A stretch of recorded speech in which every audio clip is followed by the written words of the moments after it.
Bueno, muy buenos días chicos, con todos, muy buenos días. Muchas gracias por darse cita a una conferencia más del ciclo de conferencias de la SFOT que cada semestre desarrollamos quienes elaboramos como docentes. Tenemos la, el apoyo de especialistas en determinadas áreas que nos ayudan justamente a cubrir temas de importancia y relevancia dentro de la carrera, como en este caso la conferencia que se va a dictar el día de hoy, una charla sobre justamente la aplicación de la norma ISO 17025-2017, una norma como ustedes conocen o conocerán más adelante a lo largo de su carrera. Es una norma muy importante que ustedes deben conocerla y aplicarla también en el tema de los laboratorios, análisis y monitoreo de aguas residuales y naturales. El día de hoy, como les decía, nos acompaña pues la especialista. Ella es ingeniera en biotecnología, Pamela Freire. Tiene más de 8 años de experiencia en el área de laboratorio ambiental y un amplio conocimiento y manejo de las normas ISO 9001, 2015, 14001, 2015, la ISO 45001, 2018 y la ISO 17025, 2017. Justamente su maestría la realizó en sistemas integrados de gestión de calidad en la Universidad Viña del Mar. Tiene certificaciones como auditora interna en las normas mencionadas. Tiene amplia experiencia en el campo y ha desarrollado sus trabajos profesionales en la Secretaría del Ambiente del Distrito Metropolitano de Quito. Pamela, muchas gracias por acompañarnos este día. Bienvenida, bienvenidos a todos, queridos estudiantes. Buenos días con todos. El objetivo de hoy día es que podamos conocer acerca de la norma 17025, de la que está vigente la 2017, que tengan una idea de qué es lo que pasa cuando ustedes ingresan a un laboratorio que se encuentra acreditado bajo la norma y darles compartir un poco de la experiencia de lo que he vivido durante el tiempo que fui analista. Entonces vamos a empezar. Buenos días chicos y chicas. Hoy día vamos a estar hablando sobre la aplicación de la norma ISO 17025 en los laboratorios de análisis y monitoreo de aguas residuales y naturales. Me gustaría empezar primero que ustedes se familiaricen con lo que significan las normas ISO. Entonces, las normas ISO están relacionadas con lo que tiene que ver con la Organización Internacional de Normalización. ¿Por qué se creó este organismo? Es porque se quería abarcar objetivos para que las organizaciones, los laboratorios, las empresas tengan una misma orientación para que se pueda coordinar dentro de lo que son pilares que sean iguales para simplificar y unificar los criterios. Entonces, lo que se quería hacer es unificar criterios.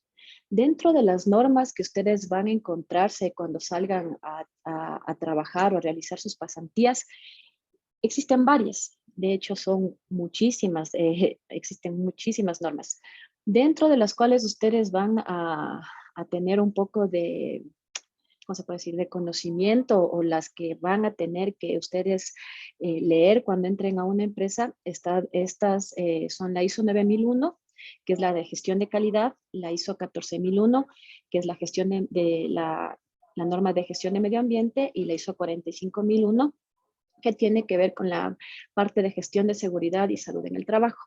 ¿Por qué se hace referencia en los años? Como ustedes pueden ver, la 9001 y la 14001 dice 2015, y la ISO 45001 hace referencia al año 2018. Son en el año en que estas normas han sido modificadas o cambiadas. Entonces, cuando se trabaja bajo unas normas, lo que ustedes tienen que garantizar es que siempre estas estén actualizadas. No pueden trabajar con versiones anteriores de las normas. Eso es súper importante. Dentro de esta familia de normas ISOs también encontramos la que nosotros vamos a ver hoy día, que es la norma ISO 17025. Y ustedes la van a encontrar en el internet o cuando la lean, el nombre de esta es la NT-INEN ISO, 17, ISO IEC 17025, es su tercera edición y la traducción realizada por el INEN fue en el 2018. Esta norma está aplicada para lo que son los laboratorios de ensayo y también para lo que son laboratorios de calibración. Bueno, entonces, antes de ingresar a lo que son los parámetros que conforman la 17025, tenemos que identificar conocer la diferencia entre lo que es acreditación y la certificación. La acreditación, ¿no es cierto?, determina la competencia técnica del personal y la validez técnica de las personas que trabajan en un laboratorio y de los ensayos que se realizan. Entonces, cuando nosotros hablamos de la norma 17025, estamos hablando de que se va a acreditar. No acreditamos como en sí la norma, lo que se acreditan son parámetros. ¿Qué quiere decir? Yo soy un laboratorio, ¿no es cierto? Entonces, mi laboratorio va a acreditar el análisis de la demanda química de oxígeno ante el SAE, que es el Servicio de Acreditación Ecuatoriano. ¿Ok? Eso es acreditar. Yo voy a acreditar diferentes parámetros, como el DQO, sólidos suspendidos totales, sólidos disueltos, todo lo que tiene que ver con coliformes fecales, coliformes totales, surfactantes, análisis de metales pesados. Entonces, lo que yo voy a ir acreditando son parámetros dentro de que cumplan con las especificaciones de la norma 17025. Y cuando hablamos de certificación, es asegurar que el sistema de calidad está conforme con la norma. Entonces, la certificación viene cuando hablamos de normas como la 9001, la 45000 y la 14000. Bueno, entonces sigamos. Ya, entonces vamos a hablar sobre el contenido. La norma tiene 8 apartados, donde nosotros vamos a encontrar que el primero está los objetivos y el campo de aplicación. El segundo tiene que ver con las referencias normativas, en qué se basa. En este caso, la 17025 tiene como, perdón, como referencias normativas la ISO. Perdón, chicos. Esperen un ratito.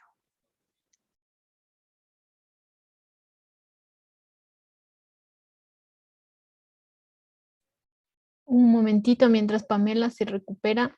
No se olviden, por favor, de que las preguntas las hagan llegar a través del chat, ¿sí? Y luego, al final de la reunión, damos lectura a las inquietudes que ustedes han planteado, ¿sí?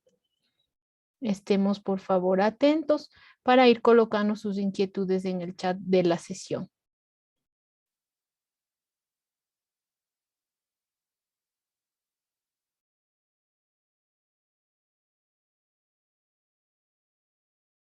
Lo siento, chicos. ¿Me escuchan?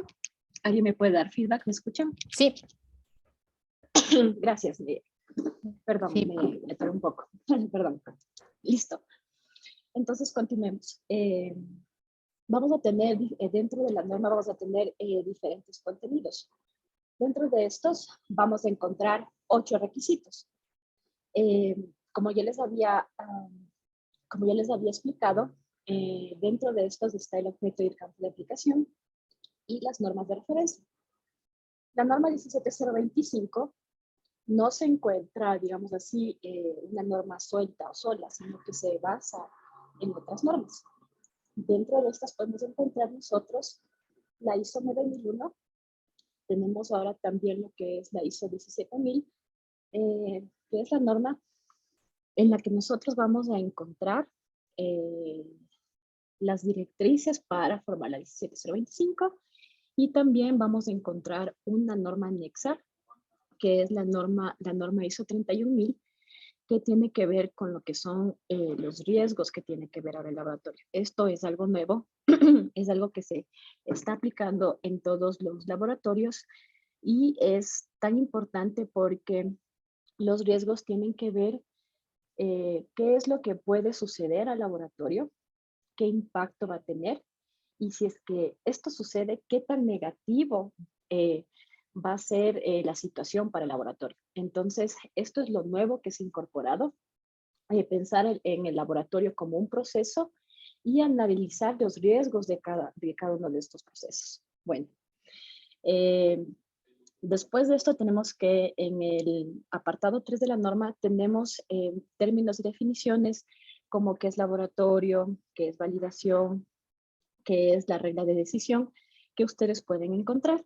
Pero nosotros nos vamos a ir a lo que es la parte fundamental de la norma, o sea, los requisitos que se necesitan cumplir o qué es lo que ustedes cuando entren a un laboratorio tienen que eh, entender o ya ir preparados para cuando vayan a realizar pasantías o su trabajo.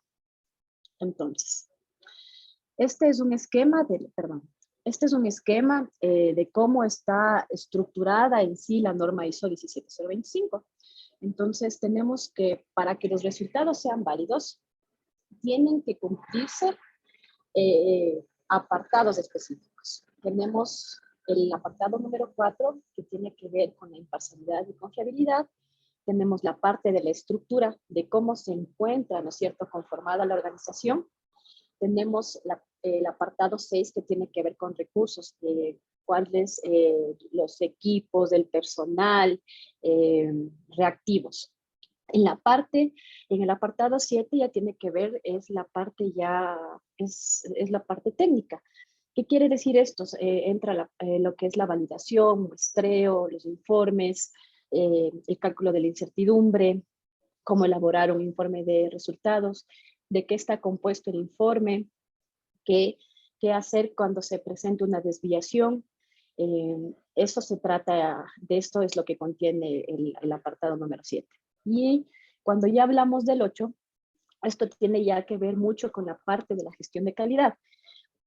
Dentro de un laboratorio ustedes van a tener un responsable de laboratorio, un responsable de calidad, un responsable técnico y los analistas. Entonces, esta pirámide que les acabo de mencionar, dentro de esto, el responsable de calidad es el que se va a encargar del apartado número 8, que es el control de los documentos, es la persona que va a estar revisando si es que han rellenado los registros, si es que las acciones correctivas que se han planteado se están cumpliendo para que no existan desviaciones, si han encontrado una manera de mejorar un proceso o adaptar un nuevo método que se resuma en tener que gastar menos recursos, que se minimice el tiempo, entonces se optimizan, ¿no es cierto?, los análisis, y también va a ser encargada de tener la información lista para lo que son las auditorías. Entonces, todos estos apartados de la norma llevan a que un laboratorio tenga resultados válidos o confiables. Listo, entonces vamos a empezar con los requisitos generales. Cuando ustedes ingresen a un laboratorio, es muy importante esto de la imparcialidad. ¿Qué quiere decir la imparcialidad? Que se mantenga la hegemonía, ¿no es cierto? Que no se vaya a desviar. Que si yo soy un analista y estoy realizando un análisis pongamos un ejemplo, ¿no? Voy al INGA, tomo el resultado y veo que está fuera de norma, que yo no tenga una presión del jefe o del responsable del laboratorio que me diga que yo modifique, ¿no es cierto?, el resultado. Entonces, se tiene que ser imparcial. Yo tengo que ser todo el tiempo correcto. No puedo permitir que existan presiones tanto a nivel de gerencia o financieras para que se puedan manipular los resultados. La imparcialidad, ¿cómo logramos la imparcialidad de un laboratorio? Teniendo una norma en la que nos diga qué es lo que debe cumplir todo el personal, cuál es la línea que no se debe cruzar. Porque ahí lo que nosotros estamos demostrando es nuestra calidad, ¿no es cierto?, como profesionales. Y si bien se va a tomar todas las medidas para que no ocurra como se puede decir, una desviación, ¿no es cierto?, en resultados o en la parte de la realización de algún ensayo, lo que se tiene que hacer es minimizar el riesgo. Entonces, pues, colocamos nosotros un procedimiento de cómo vamos a influenciar al personal para que tenga la parte profesional muy clara y no haya desviaciones. Esa es la imparcialidad. Y dentro de lo que es la imparcialidad también viene la parte de la confidencialidad. Cuando ustedes ingresen a un laboratorio, lo primero que van a hacer cuando ustedes estén entrando como pasantes o como analistas o como muestreadores, van a primero firmar una salvaguarda, un código de ética. En los códigos de ética, los laboratorios suelen colocar cuáles son los valores que necesito que tenga mi personal, ¿no es cierto? Que sea responsable, puntual, leal, que no divulgue la información. Entonces, ellos dentro de sus salvaguardas lo que van a colocar eh, son puntos que en el caso de que se llegue a difundir la información del laboratorio, se pueda incurrir en una parte legal y ustedes en ese caso eh, van a tener que asumir las consecuencias. Entonces, el laboratorio lo que va a tratar es de mantener siempre la información eh, dentro, digamos, de su línea de trabajo. Si es que hay algún cambio, como ustedes van a trabajar para clientes, el cliente siempre va a tener que ser informado si es que se realiza algún cambio, pero no se lo va a realizar, digamos, gritando a los cuatro vientos, sino que manejando siempre la parte de la comunicación, tratando de que la información que se le va a dar al cliente no se filtre. Eso es muy importante porque al momento en que ustedes se llegue a sacar un informe que pueda poner en detrimento el prestigio de un laboratorio o de una institución, eso realmente hace que se tambalee su acreditación frente al servicio de acreditación ecuatoriano. Entonces, por eso es que es muy importante que se mantenga la parte de la confidencialidad de la información con el cliente, la confidencialidad de lo que son registros, los procedimientos, todo lo que se realice dentro del laboratorio no puede ser divulgado. Listo. En el apartado 5 lo que vamos a ver son los requisitos relativos a la estructura.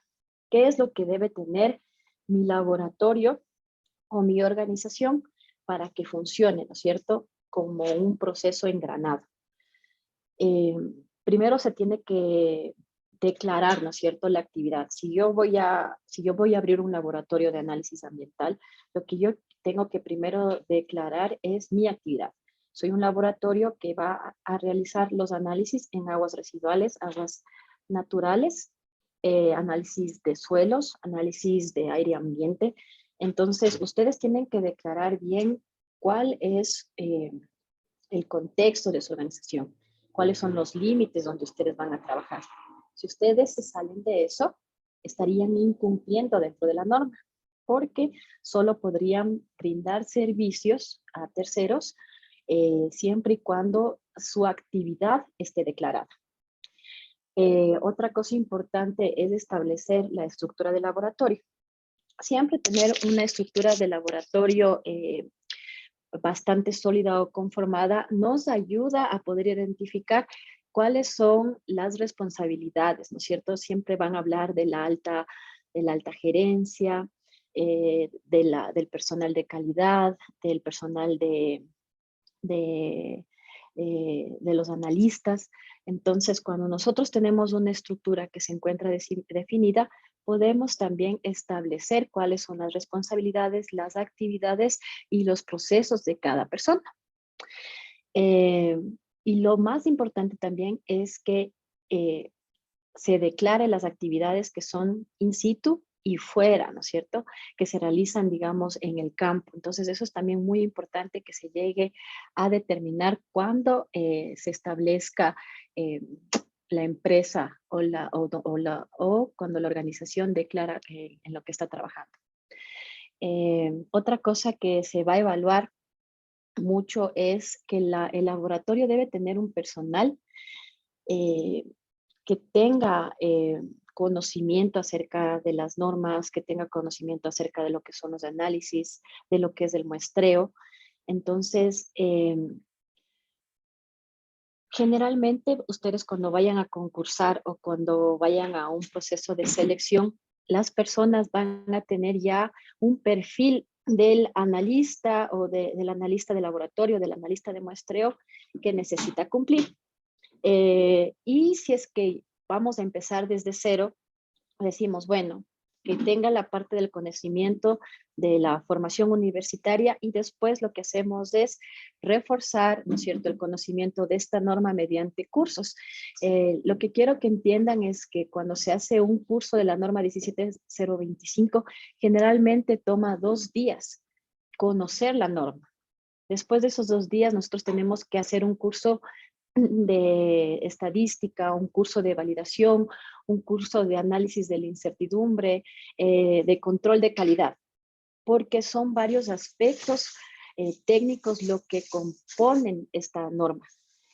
En sí, les da los parámetros que tienen que seguir, pero no les dice cómo hacerlos. Simplemente les dice qué es lo que tienen que calificar, ¿no es cierto? ¿Qué es lo que deben considerar al momento que ustedes vayan a contratar el personal? Entonces, ¿qué es lo que yo voy a hacer para asegurar que el laboratorio tenga un cumplimiento excelente, ¿no es cierto? Que me destaque. Eso es lo importante en la parte de lo que es el personal. Eh, con la parte en el apartado 6, con lo que es la parte de los requisitos relativos a los recursos, habíamos hablado de lo que es el personal, ¿cierto? De lo que no solo es el personal, sino las instalaciones, los equipos, el sistema, porque hay muchas personas que manejan un sistema que ya son ya automatizados, que les dice qué tienen que seguir, qué se tiene que verificar día a día. Es algo que ya es un software. Y hay otros sistemas que ya están estructurados, que vienen desde atrás, desde normas que tienen, eh, normas antiguas, que tienen una pirámide documental. Entonces, eso es lo que se debe también tener y los servicios de soporte necesarios para la información. Listo. Entonces, como les había mencionado, lo de la parte del personal, ¿no es cierto? Aparte de eso es qué responsabilidades va a cumplir. Si esta persona va a realizar qué análisis, la otra persona el muestreo, hasta dónde llega la competencia de cada uno de los analistas, ¿no es cierto? Y lo que va a estar haciendo siempre el personal de calidad o el responsable del laboratorio es verificando que el personal cumpla con lo que se especificó en el perfil. Listo. En el apartado 6.3 tenemos lo que son las instalaciones y condiciones ambientales. Antes la norma no era muy estricta. En la antigua edición, que es la 2005, no se tomaba en cuenta lo que eran las instalaciones y condiciones ambientales. Por eso existían muchos laboratorios que se colocaban en casas o en galpones. Entonces, ahora se cuida mucho. ¿Por qué? Dentro de la experiencia, lo que les quiero compartir es que se verifica de que donde se va a establecer o se va a colocar un laboratorio, se va a instalar el laboratorio, debe tener las condiciones de electricidad. ¿Por qué? Hay equipos que son sensibles a las variaciones de voltaje. Entonces, si ustedes no controlan lo que es la parte de la electricidad, se pueden quemar. También hay otros equipos, otro equipamiento que necesita unas condiciones de temperatura y humedad. Si ustedes no controlan la temperatura y humedad en las que el equipo necesita ser mantenido, se daña. Entonces, ustedes están ahí perdiendo recursos porque no lograron establecer no solo lo que son equipos, sino que vamos a lo que son análisis, ¿ya? Hay métodos que necesitan condiciones de temperatura, condiciones de humedad, para que los análisis tengan los resultados correctos, que no existan desviaciones. Vamos a poner un ejemplo, si nosotros estamos trabajando con solventes y no tenemos el área no se encuentra fría, lo que va a hacer es el solvente se va a volatilizar. Entonces, lo que nosotros necesitamos es que el análisis se realice en las condiciones ambientales requeridas. Entonces, eso es lo que les van a pedir el SAE, es lo que va a ir a verificar. Ustedes van a tener que, mediante el uso de termómetros, medir las condiciones ambientales. Incluso para el área específica de reactivos, ustedes tienen que ver que el rango de temperatura del lugar donde se almacenan los reactivos estén dentro de las especificaciones que ustedes necesitan, porque o si no, podría haber un daño y eso quiere decir que hay recursos que se están perdiendo. Entonces, eso es lo importante de las instalaciones. Y no solo las instalaciones cuando se encuentra dentro de un laboratorio, sino qué pasa con las condiciones ambientales cuando yo estoy haciendo un muestreo. Por ejemplo, nosotros realizábamos el análisis de pH in situ cuando íbamos a un río, por ejemplo, el río Pita. Antes de la medición, lo que les van a pedir es que ustedes hagan una verificación del equipo. Lo que nosotros nos dimos cuenta es que cuando había días donde el sol estaba en su máximo esplendor, tenían la temperatura de las soluciones buffer aumentaba. Y cuando nosotros colocábamos, ¿no es cierto?, el equipo para realizar la medición, se salía de nuestros límites de control. Entonces nosotros no sabíamos, o sea, al principio, hasta darle trazabilidad al problema, decíamos, pero ¿qué pasó? Si hicimos la verificación en el laboratorio antes de salir al muestreo y la verificación cumplió. ¿Qué está pasando en campo para que no esté entrando dentro de mi rango, ¿no es cierto?, de control de, de medición del pH. Entonces, fuimos otro día al río Pita, las condiciones eran, estaba frío, digámoslo así, ¿no es cierto? No hubo la presencia de mucho sol y lo que nos dimos cuenta es que comenzaron a entrar los rangos otra vez de medición de pH. Lo que nosotros comenzamos a establecer es un rango de temperatura, ¿no es cierto?, para la medición del pH y la conductividad. Entonces, si nosotros veíamos o íbamos a realizar el muestreo y veíamos que no estaba dentro de las condiciones ambientales óptimas para que mi equipo tenga una medición precisa y veraz, no se realizaba. O lo que comenzamos a implantar es tratar de llevar un cooler, ¿no es cierto?, mantener las soluciones frías, colocar en la sombra para que la temperatura ambiental no sea una interferencia y para que no tengamos que estar perdiendo el recurso también preciado que es el tiempo, ¿no? O sea, la temperatura me está impidiendo, como está muy caliente, me regreso al laboratorio. Entonces, es importante que ustedes establezcan tanto en los procedimientos internos del laboratorio como los que se realizan en campo, cuáles son las condiciones que pueden estar afectando a la validez de los resultados. Eso se va a fijar mucho el SAE. Y dentro de estas vienen esas verificaciones, ¿no? La verificación de los equipos, nosotros en el laboratorio las realizábamos antes de salir a campo, antes de hacer la medición de la muestra y después de que la muestra ya estaba en el laboratorio, hacíamos una verificación del equipo para volver a medir las condiciones en las que ingresaba la muestra. Entonces, eso es como una anécdota para que ustedes tomen en cuenta. También el SAE antes no consideraba el orden y la limpieza y ahora está en esa parte es muy hacha. Entonces, es como que el orden y la limpieza dentro de los laboratorios son fundamentales porque si tienen presencia de polvo, pueden estar afectando o puede haber también lo que es la contaminación cruzada.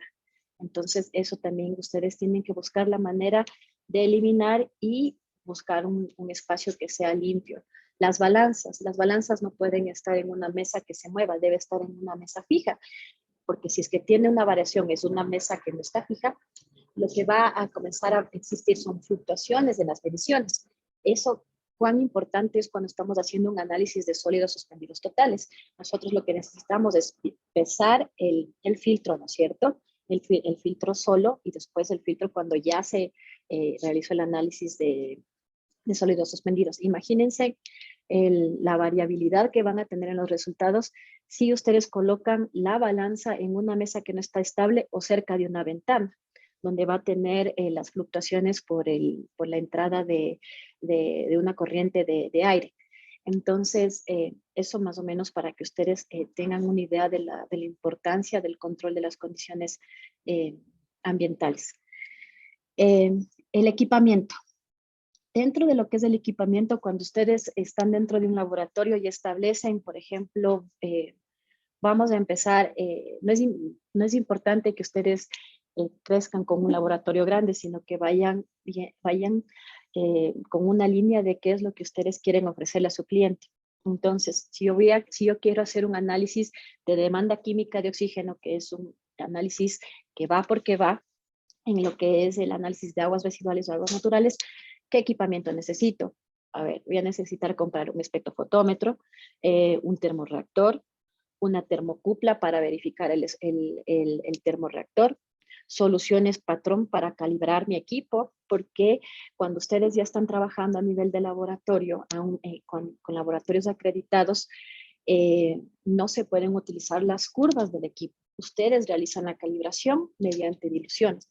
Entonces tengo que comprar, ¿no es cierto?, la sal para preparar la solución, hacer diluciones, los equipos y aparte el personal tiene que estar capacitado para realizar los análisis. Listo.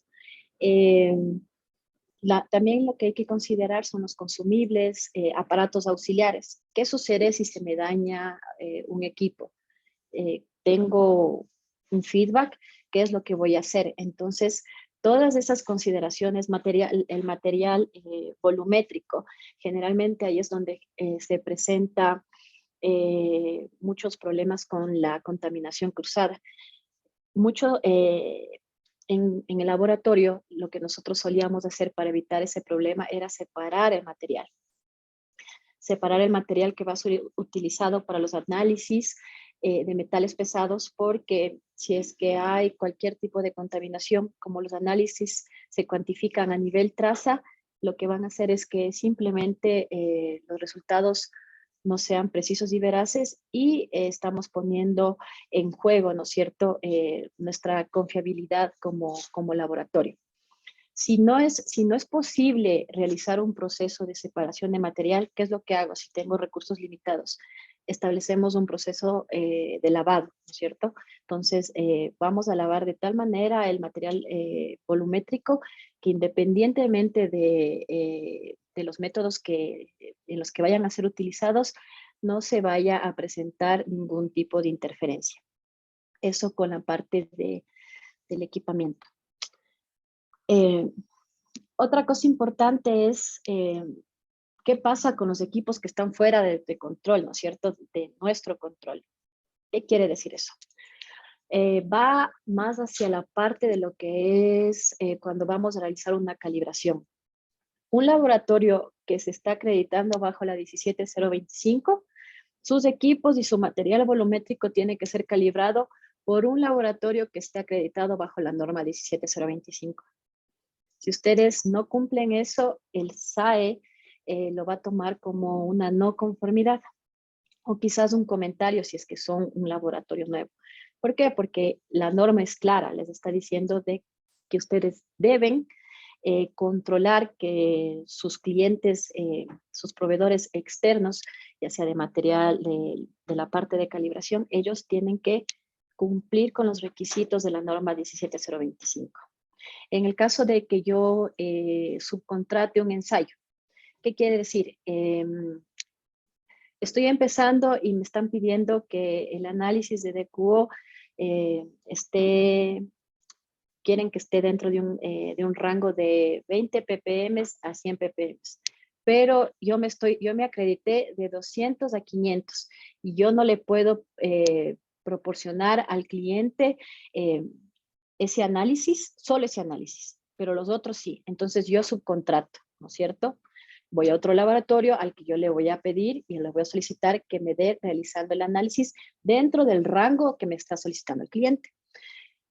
Al laboratorio que yo voy y solicito que me ayude con el análisis, también tiene que estar acreditado bajo la norma 17025 y tiene que demostrarme el rango de trabajo en el que se encuentra acreditado.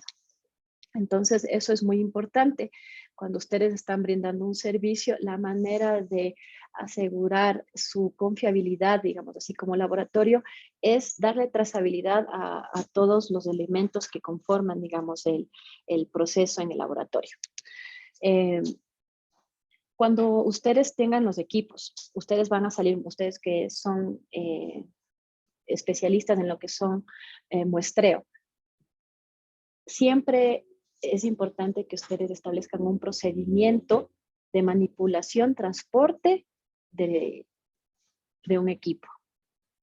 Si ustedes compran un equipo y por ahorrarse no compran el estuche, entonces ustedes tienen que buscar la manera de salvaguardar la integridad del equipo.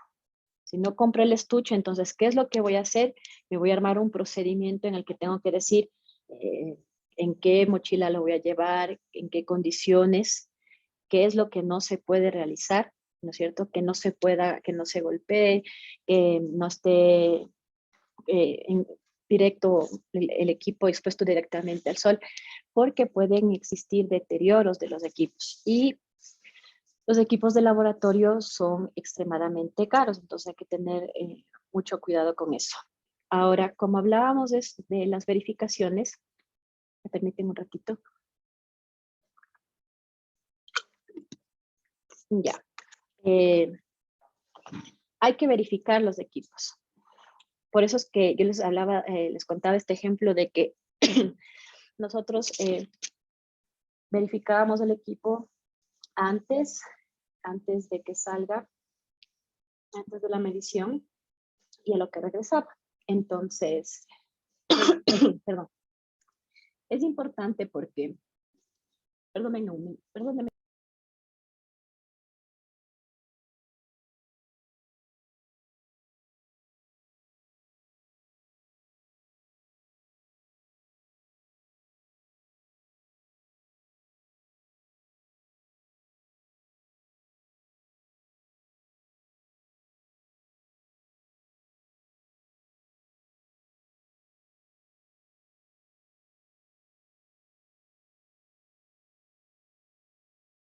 Chicos, no se olviden de ir colocando sus preguntas en el chat, por favor, para darlo lectura al final de la conferencia.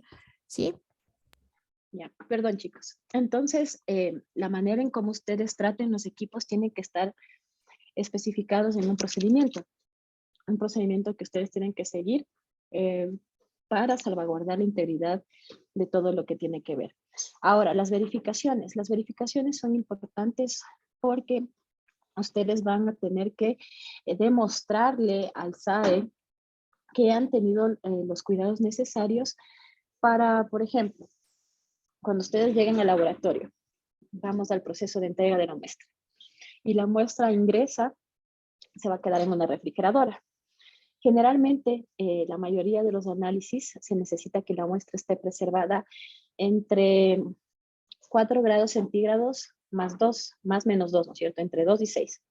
Entonces, lo que ustedes tienen que hacer es una carta de control de temperatura de su refrigeradora. Si ustedes quieren hacerlo por día, la frecuencia que ustedes establezcan de la medición debe demostrar que ustedes están controlando la temperatura en la que se almacena y que lo han hecho de manera periódica hasta que la muestra fue sacada, se realizó el análisis y se desechó. Entonces, eso es súper importante porque de esta manera ustedes salvaguardan la integridad, ¿no es cierto?, de los resultados. ¿Qué pasa si es que mi refrigeradora se dañó? La temperatura de la refrigeradora subió a 21 grados y yo en ningún momento controlé. Entonces eso quiere decir que su tiempo de muestreo se perdió, no se puede realizar el análisis porque las condiciones de la muestra ya cambiaron. Recuerden que la temperatura lo que hace es preservar las condiciones, ¿no es cierto?, de la muestra, de la que ustedes trajeron de la de campo al laboratorio. Entonces, que no mude. Si sube la temperatura, ya se produjeron un montón de reacciones y los resultados no deberían ser reportados. Ya. Cuando vayan a comprar los equipos, ustedes también pregúntense en qué rango me voy a acreditar, ¿no es cierto? ¿Qué nivel de exactitud yo necesito para realizar mis análisis? ¿Necesito un cromatógrafo iónico? ¿Necesito un cromatógrafo de gases? ¿Puedo realizar simplemente mis análisis en un espectrofotómetro? Entonces, ustedes tienen que garantizar la sensibilidad del equipo, ¿no es cierto? Y la exactitud del mismo. no se puede trabajar con un equipo que se encuentre dañado. Entonces nosotros nos hemos encontrado que se va y ustedes encuentran un espectrofotómetro y generalmente donde se encuentra, es donde se coloca el vial para el análisis del DQO, está flojo. Se sale, se mueve. Entonces, ¿qué va a pasar? Al momento que ustedes coloquen el tubo, como eso no está fijo, van a tener fluctuaciones de las mediciones. Entonces, la medición no va a ser real, va a ser como que va a tener una desviación bastante alta. Entonces, por eso es que y va a contribuir mucho a la inexactitud de su medición. Entonces, para que el resultado sea válido, ustedes tienen que garantizar que los equipos que ustedes están utilizando se encuentran en óptimas condiciones. Listo.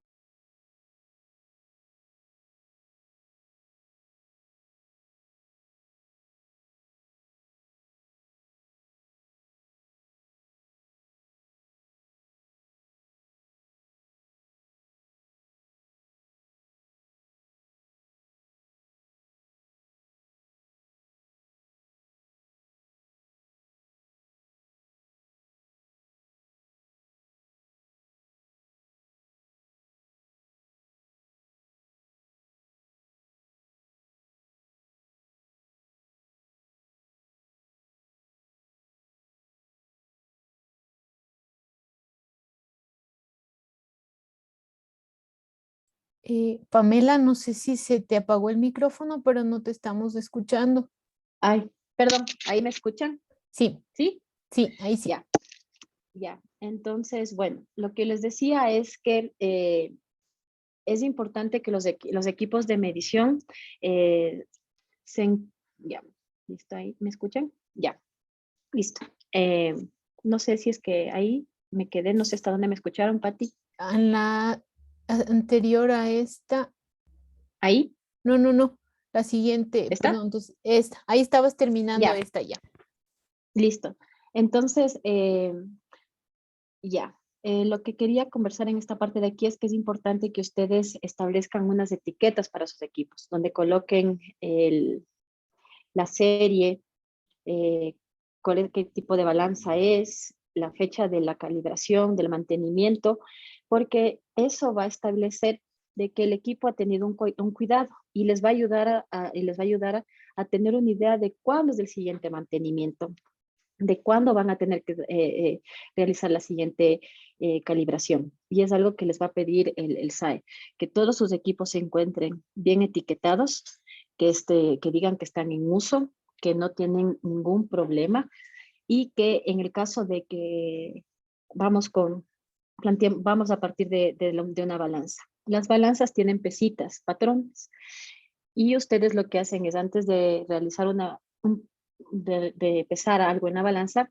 realizan una verificación con pequeñas pesitas. Estas pesas tienen un rango de aceptación o rechazo. Si ustedes al realizar la verificación de la balanza se va del peso o del rango en el que se tiene que encontrar, en el que se debe encontrar, ustedes tienen que hablar con el responsable del laboratorio, decirle que el equipo está fallando y volver a darle un mantenimiento o buscar la causa. Puede que se encuentre sucia, que el anterior analista haya pesado una sal y se regó. Entonces, siempre es importante que ustedes tengan control de los equipos mediante una verificación previa, un etiquetado y que siempre se especifique las fechas del mantenimiento y calibración. Listo. Cuando haya un equipo que está fuera de uso porque se dañó o que sirve de manera parcial, también tiene que estar igual etiquetado. Y realizar un informe de por qué el equipo está así, ¿no es cierto? Entonces tienen que decir, bueno, el equipo ya lleva tantos años y se llegó a establecer que ya cumplió su tiempo de vida útil. Es un ejemplo que les estoy dando. Y hay que planificar la compra de una nueva balanza para el siguiente año. Otra cosa que es importante, la norma les va a pedir que ustedes tengan una ficha del equipo, ¿no es cierto? Con una descripción del equipo, de la marca, de las condiciones en las que tiene que ser instalado el equipo, qué precauciones hay que tomar, que si no debe estar cerca, todo eso debe estar en una ficha. La manera en cómo ustedes la hagan, eso ya es responsabilidad de cada uno de los laboratorios. Hay laboratorios que generalmente utilizan unas bases de datos para poder formar sus fichas, otros lo hacen de manera manual, pero ustedes tienen que tener en regla todos los equipos que formen parte de su laboratorio. Y vamos a entrar a la parte más interesante de la norma, que son los requisitos del proceso. En esta parte es este proceso que ustedes ven aquí o este diagrama, representa lo que nosotros hacemos como analistas de laboratorio o como analistas de campo. En el apartado 7.1, revisión de solicitudes, ofertas y contratos, va hacia qué es lo que el laboratorio ofrece, cuáles son los servicios que brinda, ¿no es cierto?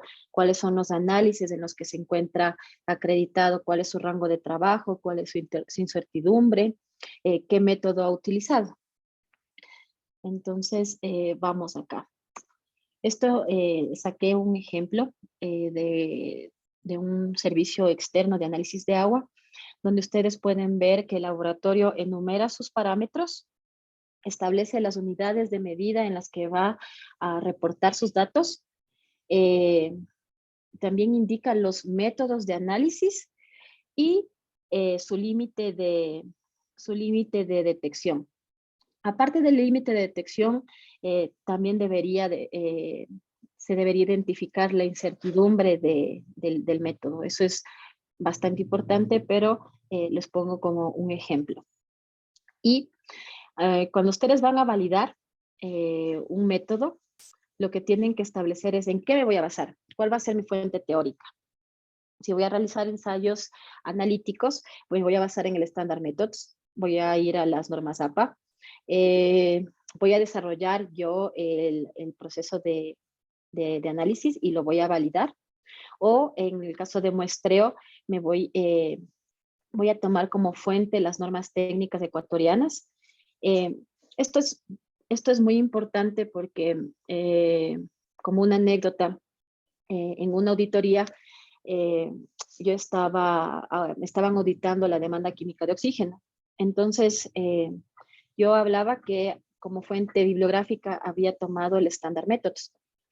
Y la auditora obviamente vino, lo comenzó a leer y me dijo, ¿cuál es la absorbancia a la que mides? Entonces, yo le supe manifestar en ese momento que eran 620 nanómetros. Entonces ella me refutó y me dijo, si tu base teórica es del Standard Methods, y aquí me está diciendo que se puede medir desde los 400 nanómetros hasta los 600, ¿por qué mides en 620? Entonces, yo le expliqué que si bien mi base teórica era el Standard Methods para conocer las interferencias del método, cuál era la importancia de la longitud de onda de medición, el equipo en el cual realizaba el análisis era el espectrofotómetro Hatch de R6000. Y como ustedes saben, los espectrofotómetros, en este caso el Hatch, tiene sus propios métodos. Y le mostré la hoja técnica del método en el cual decía que se medía a 620 nanómetros. Pero sin embargo, para demostrar que la absorbancia que yo había escogido para realizar las mediciones era la correcta, comencé a medir desde lo que había especificado el Standard Methods, 400 nanómetros, 450, 500, 550, 600 y 620, con un estándar de 50 ppm. Entonces, las medidas desde los 400 nanómetros hasta los 550 nanómetros fueron negativas. Y a partir de los 600 yo ya tuve una respuesta. Y después hice un análisis de lo que era la incertidumbre de la curva de calibración a 600 nanómetros y a 620 nanómetros, y la incertidumbre de la curva de calibración a 620 nanómetros era menor. Entonces, ahí viene la parte de la competencia técnica. Si bien me estoy basando en la parte, en el Standard Methods, la parte teórica, También tengo que tomar en cuenta si mi equipo en el que yo estoy realizando las mediciones tiene consideraciones especiales. ¿Ya? Eso. El SAE, cuando ustedes realizan una validación, tiene un criterios generales, aparte de la norma, ¿no? Ustedes tienen que, si cumplen la 17025, tienen que también dar cumplimiento a los criterios generales que les establece. Y esta tabla que ustedes ven aquí es lo que el SAE les va a pedir. Entonces, que determinen el límite de detección, cuantificación, el intervalo de trabajo, la veracidad, la precisión, la estimación de la incertidumbre, comprobación en métodos cualitativos, y dependiendo de lo que ustedes escojan, si son cualitativos o cuantitativos, se debe manejar, digamos así, cuál es el proceso de validación que yo voy a realizar. Y además de eso, tenemos que demostrar, ¿no es cierto? Si yo ya estoy escogiendo el método, estoy escogiendo los parámetros de validación. Aparte de eso, yo voy a realizar ensayos de repetibilidad. Repetibilidad generalmente es cuando yo, Pamela Freire, realizo el análisis 4 veces. Entonces, pongo aquí el agüita, mido una vez, pongo otra vez, vuelvo a medir la segunda vez, la tercera y la cuarta, en un mismo equipo. Esa es la repetibilidad. La reproducibilidad es cuando un analista o un compañero de trabajo viene y realiza él también varias mediciones y verificamos, ¿no es cierto?, si las mediciones que yo obtuve versus las de la otra persona se parecen o no. Entonces, ahí lo que nosotros vamos a establecer es qué tan precisos y exactos somos. Podemos llegar a ser precisos, pero no podemos ser exactos. Podemos ser exactos, pero no podemos ser precisos. Entonces, todo eso dependerá de la manera en cómo yo controle las interferencias. Esa es la parte más importante de un método. Para los sulfatos, el método de referencia dice que hay que filtrar la muestra. ¿Por qué? Porque vamos a utilizar un sobrecito que se va a producir la reacción y lo que vamos a medir es como que un tipo de turbiedad. Si nosotros no filtramos la muestra y analizamos con los sólidos, estamos colocando una interferencia y realizando un análisis que está fuera de control. Entonces, cuando ustedes vayan a la parte de repetibilidad, si la primera medición les dio 50 ppm, la siguiente les dará 100, porque ustedes no están controlando las interferencias del método. DQO, cloruros, les dice que los cloruros tienen que ser máximo 2000, no más de eso.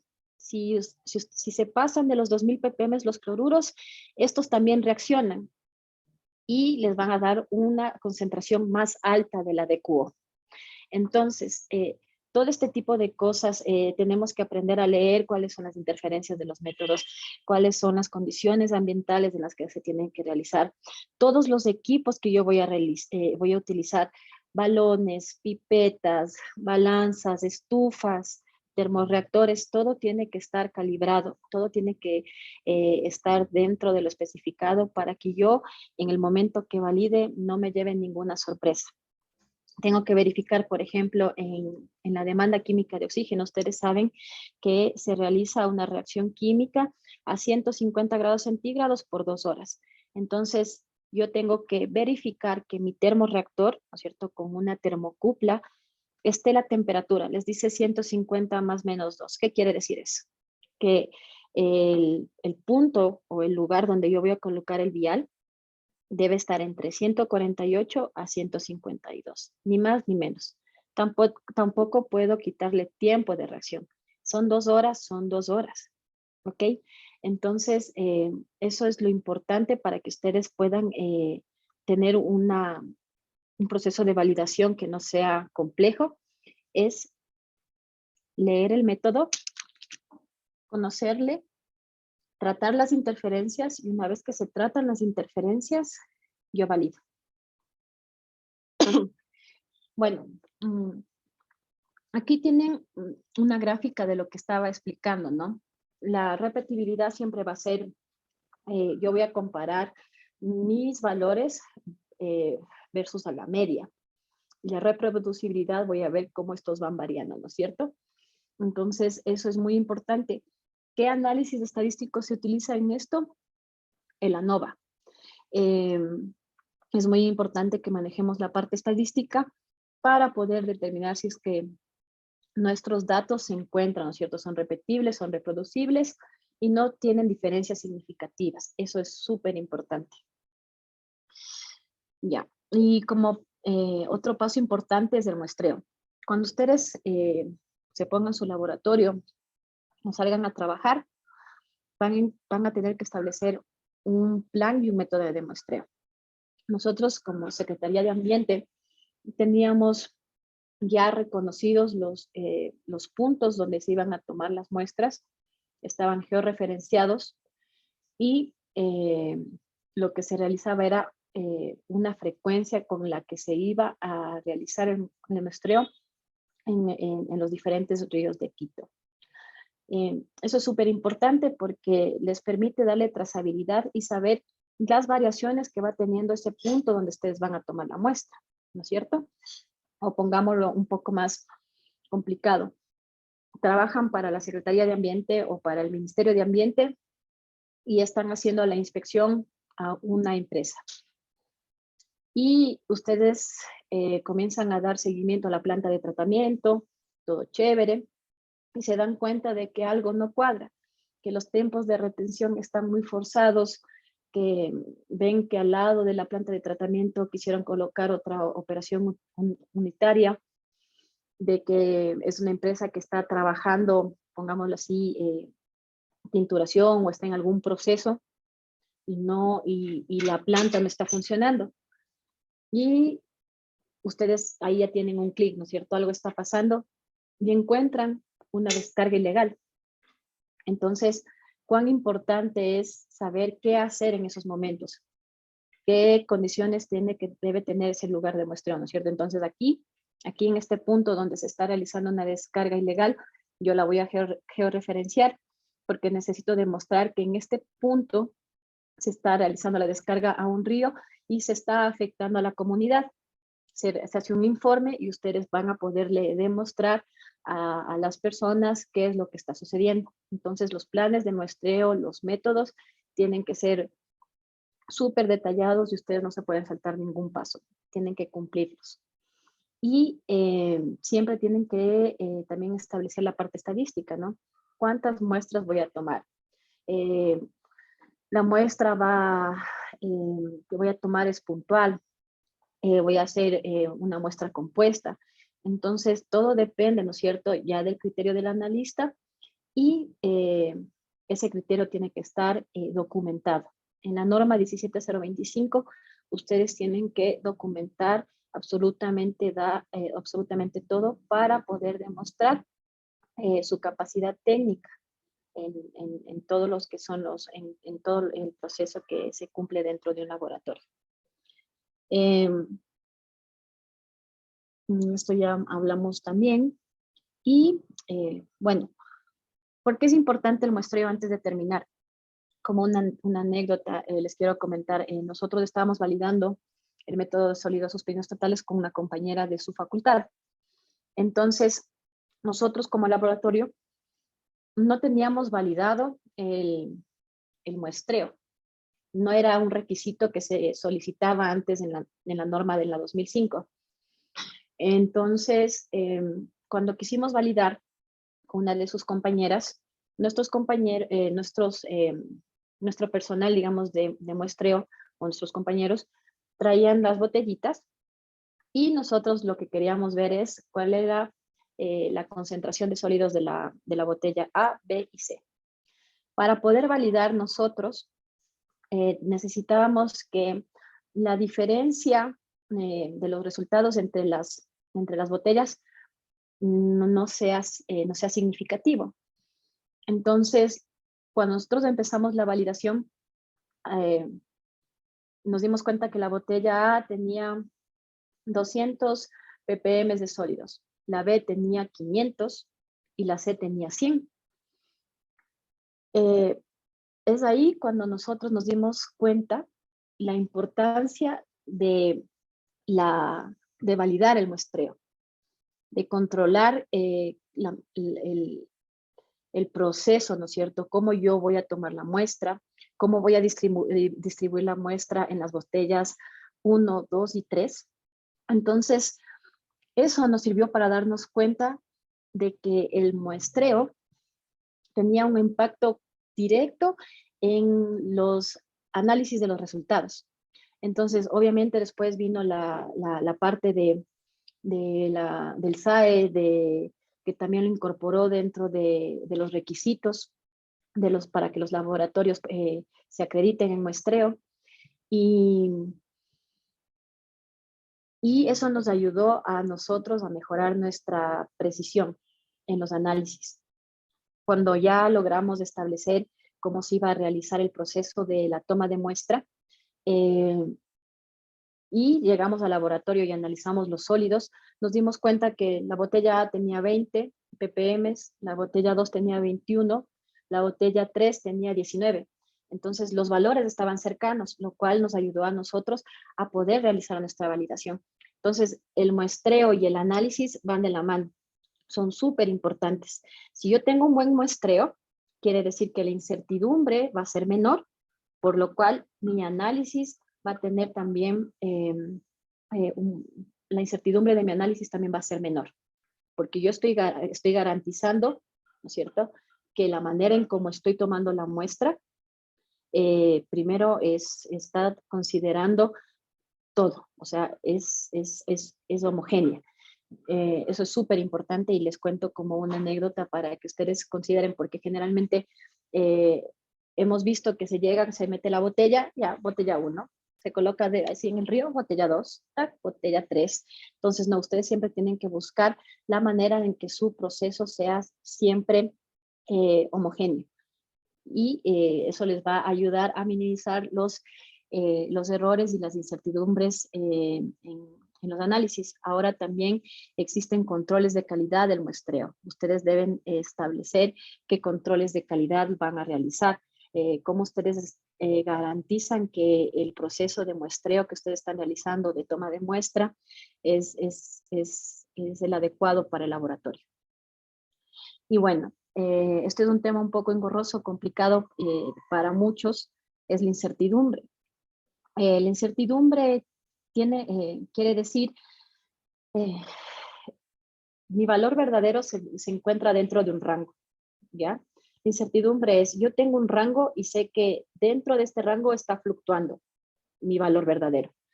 Pero para que este rango sea corto o sea amplio, depende de muchas cosas. Entonces, como ustedes pueden ver aquí en este diagrama, nosotros tenemos que los componentes que van a afectar directamente a una incertidumbre, ya de cualquier método, va a ser la selectividad o especificidad del método, la precisión, la exactitud, la linealidad, eh, las evidencias, en este caso quiere decir si es que ustedes están siguiendo un protocolo adecuado, qué tan robusto es el método que yo escogí, y mi límite de detección y de cuantificación.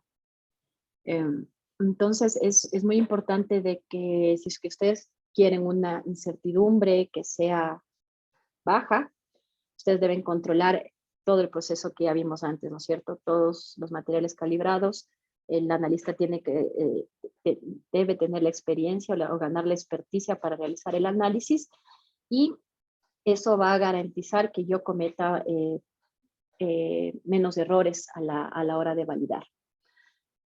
Y otra cosa que es sumamente importante son los controles de calidad. En un laboratorio, una vez que tú ya validas y que demuestras que eres competente en la realización de los análisis, no se los deja botados. Lo que se establece es una frecuencia de la manera en cómo yo voy a controlar mi método. Por ejemplo, en el caso de la demanda química de oxígeno, la de DQO, los sulfatos, que generalmente se realizan en el espectrofotómetro, se utilizan curvas de calibración. Entonces, yo voy a establecer unos límites de linealidad. Eso quiere decir que cuando yo voy a realizar, por ejemplo, me voy a establecer una frecuencia. Voy a realizar una curva de calibración una vez al mes y voy a realizar una verificación intermedia a mediados. Entonces, cuando yo realizo mi curva de calibración, debe estar dentro de ese rango lineal. Cuando haga mi verificación intermedia, debe encontrarse en ese rango. Si ya mi curva se comienza a acercar al límite superior o al límite inferior, ¿qué es lo que está pasando? Preparé mal las soluciones estándar, mi equipo ya necesita mantenimiento. Entonces, estos controles de calidad nos ayudan a tomar decisiones antes de que se salga de control el método. Así se llama, que se salga de control, de que algo no esté funcionando bien. No se está realizando bien el lavado de material. La solución estándar o el patrón que acabo de comprar tiene una mayor incertidumbre. Entonces, todas esas cosas que les acabo de mencionar se engloban en lo que es el tratamiento de la calidad de los análisis. También se hace un seguimiento documental para saber si es que ustedes están modificando los procedimientos, si están llenando registros, si se hacen seguimientos in situ donde el responsable del laboratorio va con el procedimiento de muestreo, con el procedimiento de análisis en el laboratorio y les dice, hagan su trabajo. Y comienzan a ver si es que ustedes están siguiendo el procedimiento o si están incumpliendo y están causando una desviación que afecta a los resultados que ustedes tienen. Entonces, los laboratorios establecen cuáles son los controles de calidad. Generalmente también participan en un ensayo interlaboratorio donde llega una muestra ciega. Ustedes analizan, reportan el resultado en el cual participaron muchos laboratorios y se llega a establecer si su valor está cercana a la media. Hay otro que son los intercomparaciones, que es una solución, pongámoslo así, estándar, que ya se conoce cuál es la medida, pero a ustedes no les van a decir cuál es. Ustedes solo reportan su resultado y al final vendrá un informe diciendo si es que su resultado fue satisfactorio o insatisfactorio. Eso. Lo que también es importante es, al momento que ustedes estén trabajando en el laboratorio es que establezcan un buen informe. Váyanse a la norma, a la 17025, en el apartado 7 de lo que son los informes de resultados. Ahí está detallado qué es lo que debe contener un informe de resultados. Si ustedes van a obviar uno, van a incurrir en una no conformidad. Entonces, siempre tienen que cumplir los puntos que están determinados dentro de la norma. Y por último, antes de cerrar, quería mostrarles esta famosa matriz de riesgos que es lo más importante ahorita en las normas ISO, porque lo que se está tratando es que el laboratorio revise su proceso e identifique puntos en los que puede salir algo mal. Entonces, si esto llega a salir mal, ¿cuál es el impacto que va a tener en la organización? ¿Qué es lo que va a sucedernos como laboratorio? Podemos perder la acreditación, se va a dejar de realizar ciertos ensayos.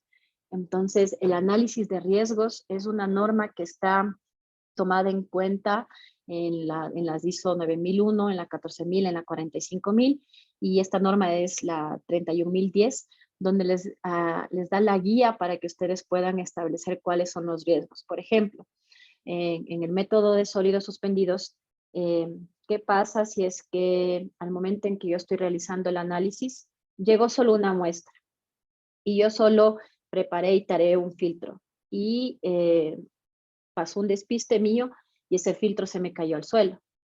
Entonces, ese es un riesgo que puede pasar. ¿Qué medida voy a tomar yo en el futuro para que si se cae ese filtro, yo pueda seguir con el análisis? Entonces digo, ok, voy a lavar 2 filtros más.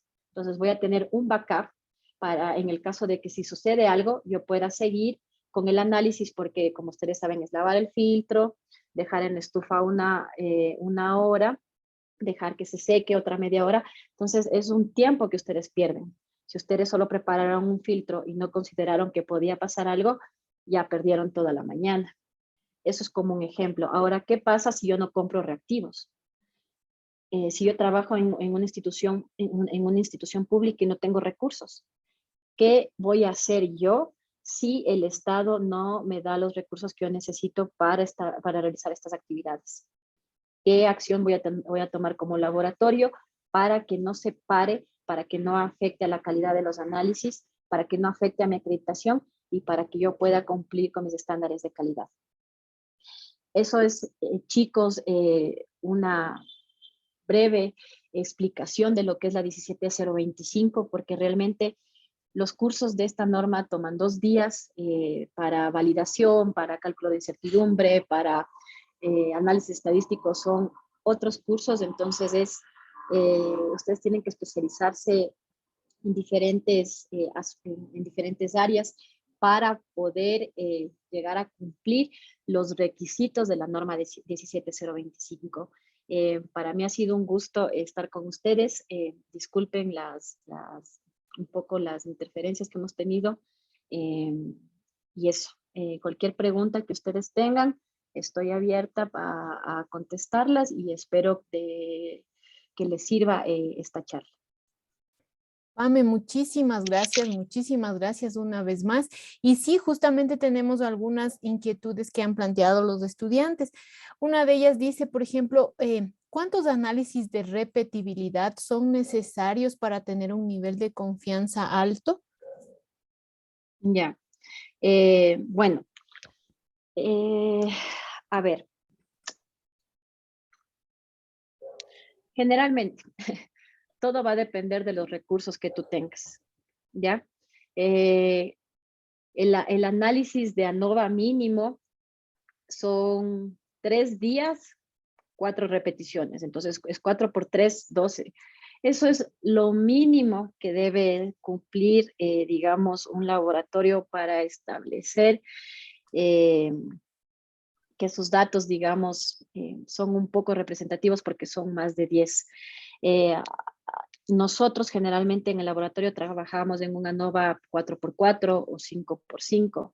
Depende de qué tan variable, de la variabilidad de los datos que tengas. Entonces, y también se llega a establecer a partir de los recursos, porque yo puedo decir, quiero hacer una ANOVA 10x10 para tener muchos datos y decir, mi validación es robusta, pero cuántos recursos yo voy a tener que destinar para cumplir eso.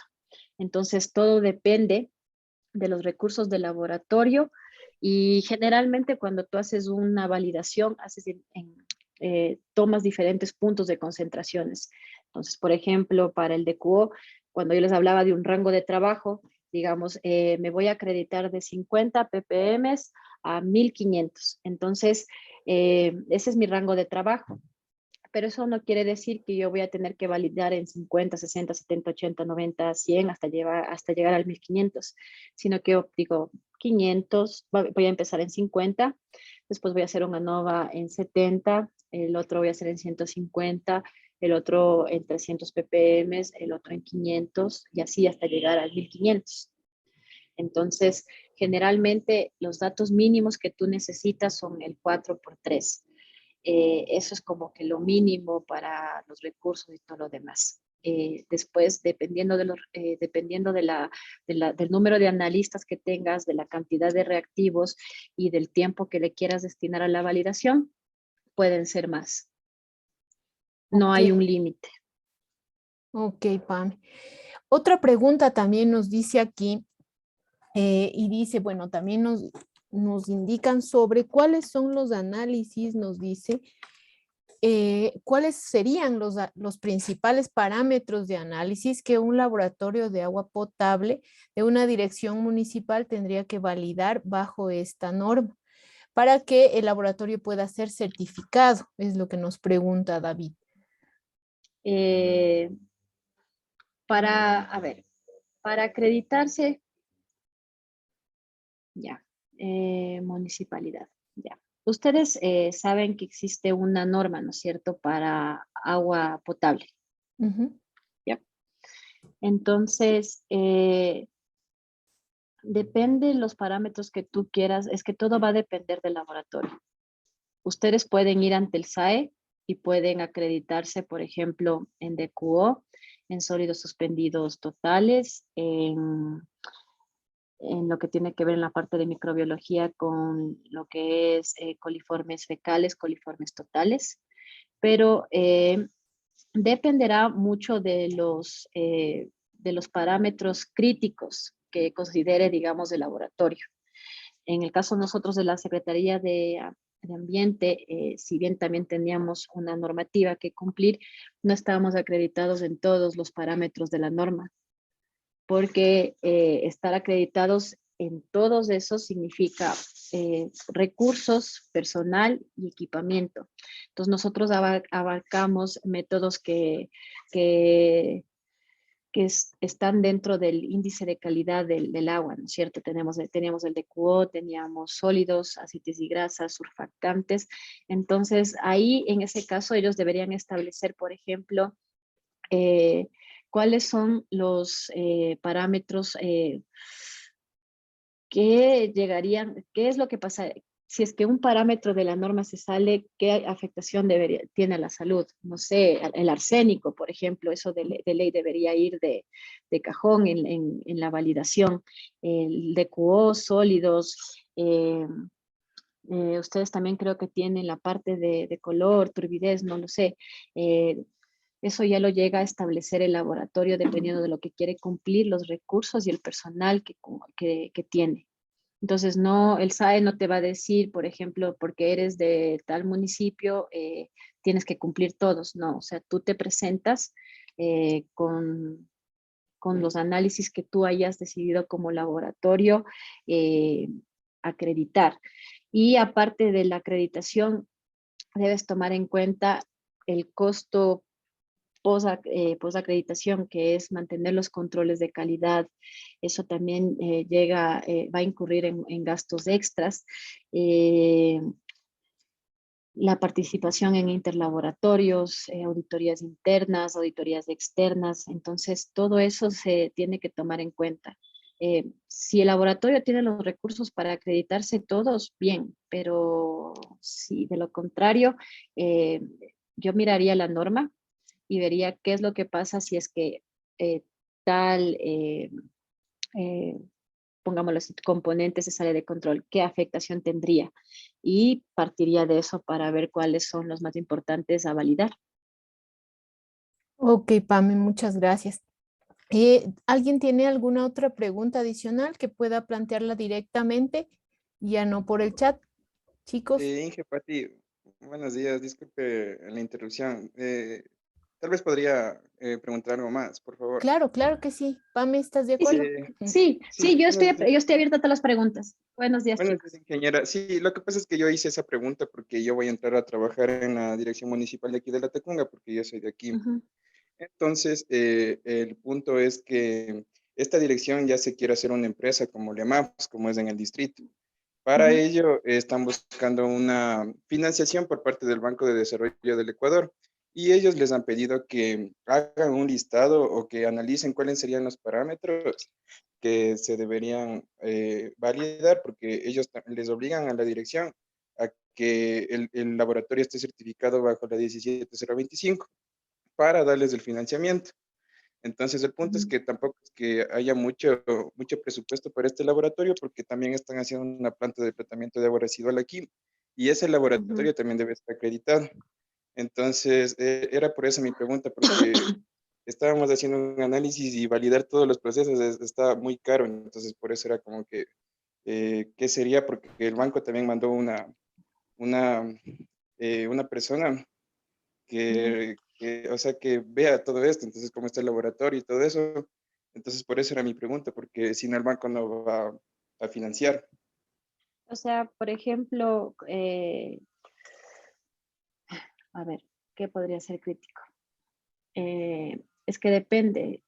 Por ejemplo, para hacer arsénico necesitas absorción atómica. Claro. Un equipo de absorción atómica está alrededor de los $100,000, solo el equipo, sin contar con los estándares y lo que necesitas. Entonces, realmente deberían establecer qué línea, qué línea quieren seguir o qué es lo que podrían subcontratar, porque si es que no pueden validar todo, podrían subcontratar una parte, ¿no es cierto? Decir, este análisis de metales vamos a mandarlo a tal laboratorio. Entonces, para la validación lo que podrías hacer es ver por ejemplo, yo haría esto, veo la norma, ¿no es cierto? Y digo que me está diciendo que el DQO, me voy a inventar porque no la tengo, debe estar el DQO debe ser de 20 ppm. Entonces, yo validaría una concentración antes, la de 20 ppm que sea la intermedia y una alta para no gastar tantos recursos. Entonces, porque a esto tienes que multiplicarle, ¿no es cierto? En esta concentración de acá baja, digamos que te establezcas 5 ppm y quieres hacer una ANOVA 4x4, entonces ya son 16 viales que vas a tener que utilizar, aparte de los viales de la curva de calibración. Entonces, la validación en sí es, para que tengas una idea, voy a plantear en este caso el ejemplo del DECO que me gusta bastante, es la cantidad de viales que vas a necesitar para la validación. Los viales que vas a necesitar para construir tus curvas de calibración, para hacer lo que vas a tener que gastar para comprar materiales de referencia certificados, porque una vez que tú validas y ya estableces tus límites, haces un análisis de un material de referencia certificado y ahí identificas si es que tu valor está dentro o cumple, y con eso tú ya te puedes presentar a la acreditación. Pero podrían empezar cotizando DQO, sólidos, aceites y grasas, surfactantes, qué sé yo, fósforo. Y para esto necesitas un solo equipo, es un espectrofotómetro. Entonces, y las peculiaridades de lo que necesitan los métodos, ¿no? Entonces, entiendo tu preocupación por la parte de los costos, pero lo que podrías hacer es pedir ciertas cotizaciones a proveedores y ver, por ejemplo, qué es lo que te conviene en cuestión de costos, porque no sé cuál será su presupuesto, pero si es un poco limitado, como te decía yo, dentro de la norma de aguas para consumo, cuáles son los puntos o los parámetros que son más importantes. Puede ser que sea coliformes, como lo mencioné, arsénico, el DQO, la de Bio5, de ley. Entonces, depende qué es en lo que quieras gastar. Para el de Bio5 vas a necesitar incubadora, los oxitops, también vas a tener que invertir en lo que son los reactivos que son controlados. Antes eran los reactivos CONCEP y ahora están regulados de manera diferente, entonces ahí es un pedido especial. Entonces, es un poco complejo darte ahorita la solución así completa. Lo que yo haría es lo que te digo, partir de parámetros que son críticos, que si se llegan a salir de control, ¿qué pasaría con las personas de afectación a nivel de salud? Eso haría yo. Ok, muchísimas gracias, Inge. Voy a tomar en cuenta eso, muy amable. Sí, Muy gracias. bien. Muy bien, David, muchas gracias. ¿Alguien más tiene alguna otra pregunta que quiera plantearla a nuestra invitada? ¿No? Bueno. ¿Sí? ¿Alguien tiene por ahí alguien? Pregúntenme más. Si es que algo no quedó claro, si hay algo que hay que reforzar.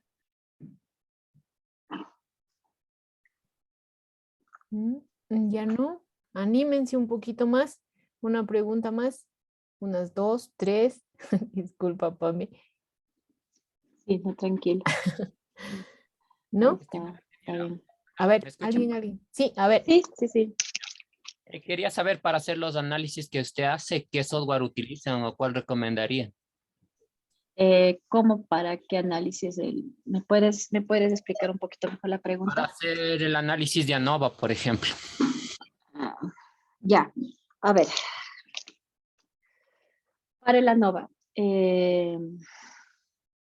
tú puedes, en el Excel, tú tienes la función que te ayuda, tú ingresas tus datos, ¿no es cierto? Tienes 3 días, 4 repeticiones, tienes tus 12 datos.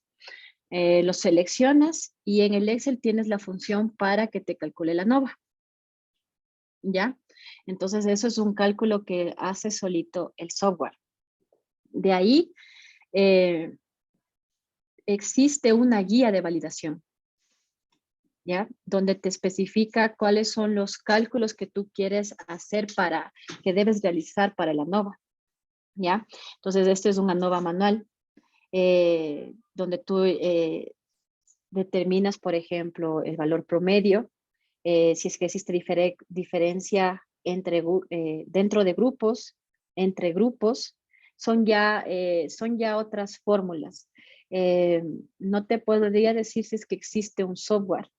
Lo que yo te puedo hablar desde mi experiencia es que con los cursos de validación, en un curso de validación, tienes una explicación de cuáles son el análisis de datos que tú tienes que, que utilizar.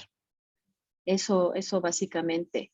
No he visto a alguien en el mercado que te venda una hoja ya diseñada, porque los cálculos tienen que ver mucho ya con la manera en cómo el laboratorio lo realice. Entonces, en mi caso, nosotros tuvimos cursos de validación y nosotros fuimos quienes desarrollamos las hojas de cálculo, no solo las de la ANOVA, sino también el cálculo de incertidumbre, porque tú necesitas validar esas hojas y demostrar que los cálculos que se realizan están bien. Entonces tú después los desmenuzas, digámoslo así, y los explicas. Entonces, así como que un software, el Excel, pero hay una base teórica en la que tú tienes que basarte para realizar los cálculos.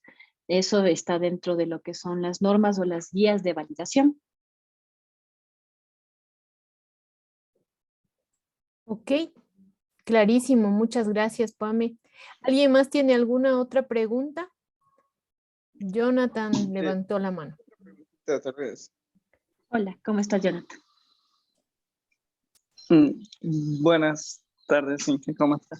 Sí, yo tengo como una especie de duda como tal, y es acerca de lo que mencionó en la acreditación. ¿Se acreditan como tal el método que se usa para un mismo análisis, o de forma muy general puede ser, o sea, sería un método más general? A ver, no.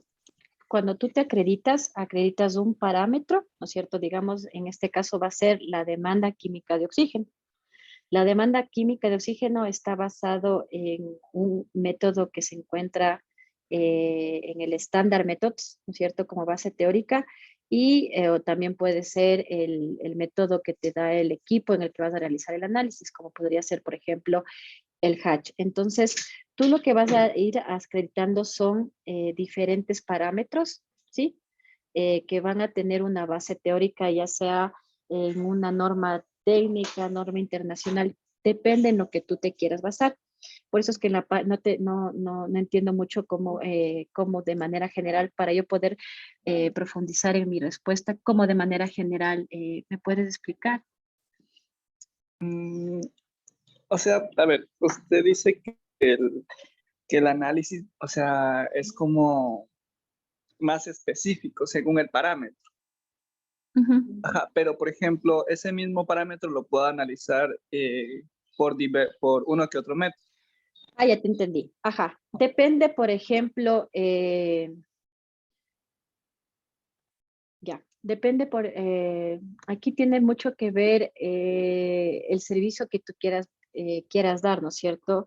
Hacia dónde están tus clientes. Por ejemplo, si yo voy a hacer un análisis de sulfatos, ¿no es cierto? Podría hacerlo por dos métodos, por cromatografía iónica o por espectrofotometría, ¿sí? Ya, entonces, si yo, por ejemplo, yo necesito saber cómo se encuentran los aniones en aire ambiente, que generalmente tienen concentraciones que son muy bajas, voy a tener que utilizar el cromatógrafo iónico porque el equipo es mucho más sensible y los límites de detección del equipo son más bajos que el del espectrofotómetro. ¿Ya?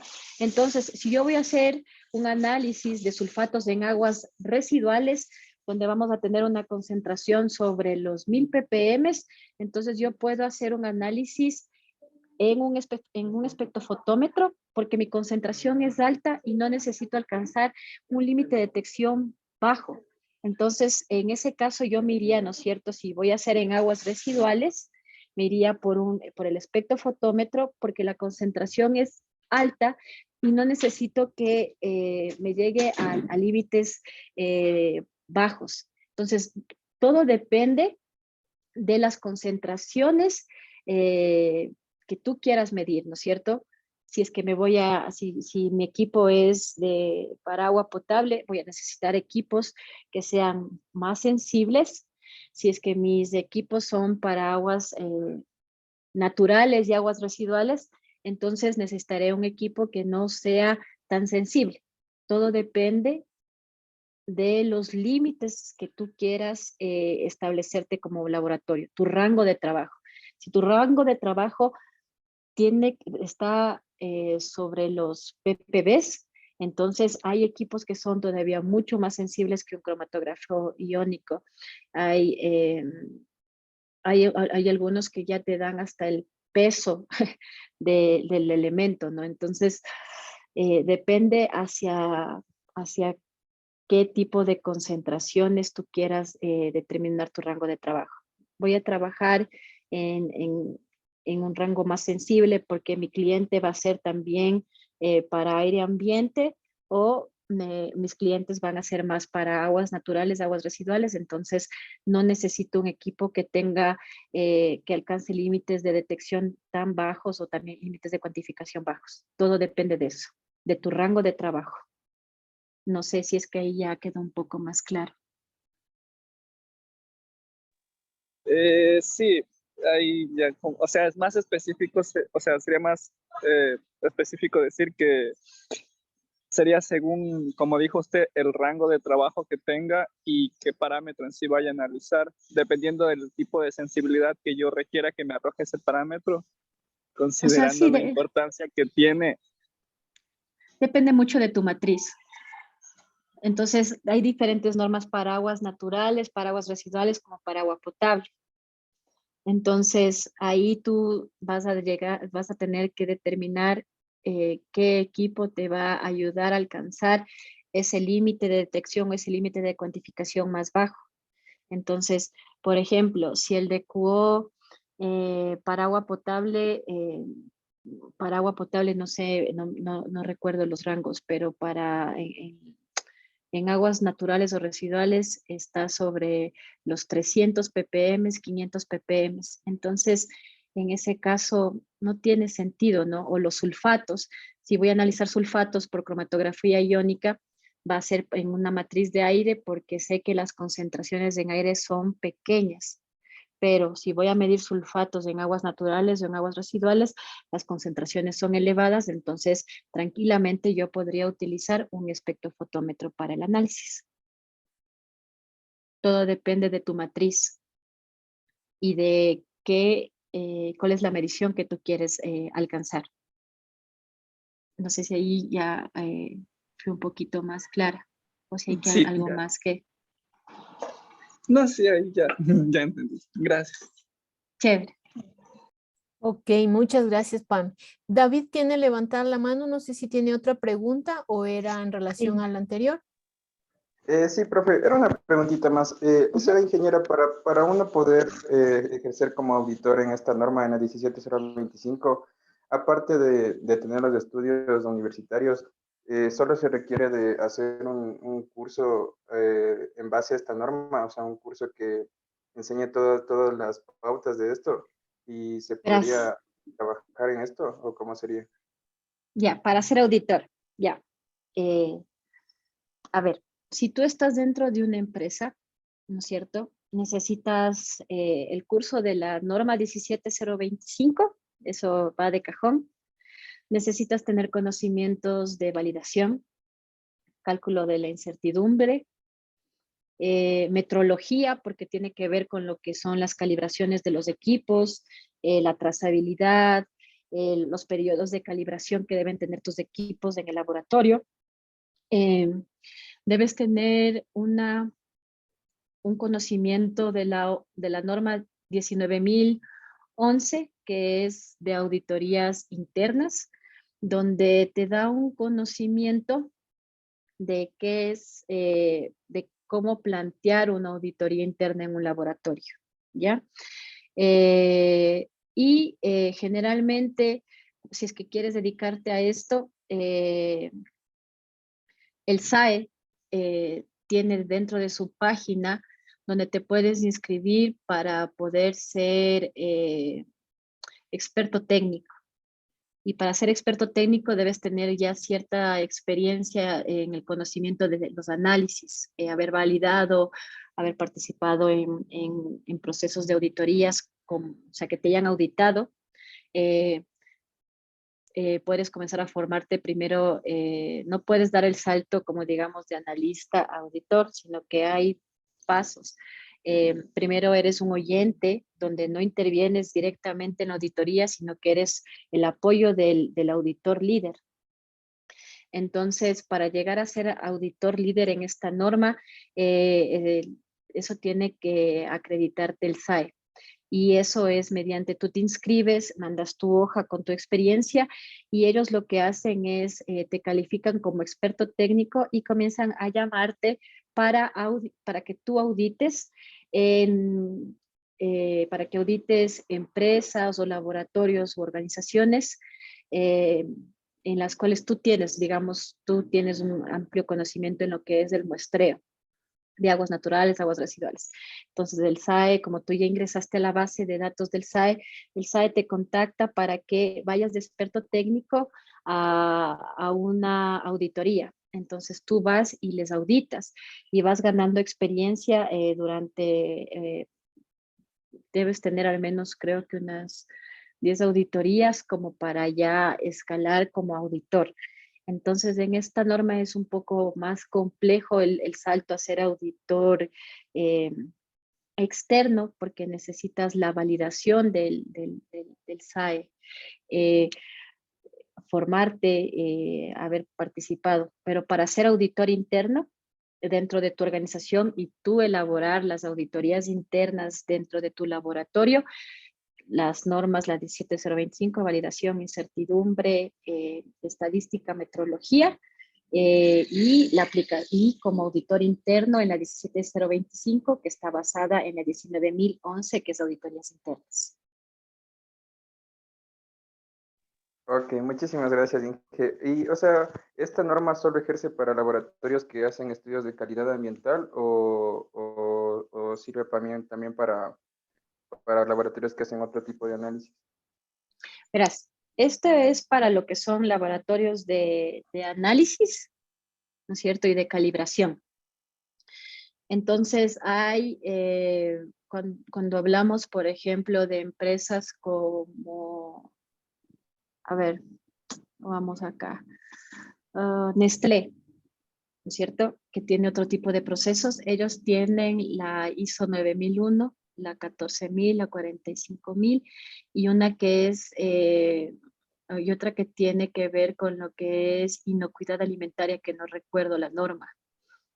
Pero esta sirve para los laboratorios de análisis y monitoreo. Esos son los análisis de aguas, análisis, por ejemplo, de fuentes fijas, laboratorio de suelos. Entonces, los laboratorios que realizan las calibraciones, o sea, por ejemplo, los que te brindan el servicio de calibración, los que van y te dicen, te dan calibrando las balanzas del material volumétrico, para ese tipo de laboratorios está destinada esta norma, porque es Ok, algo un poco muchísimas más gracias. técnico.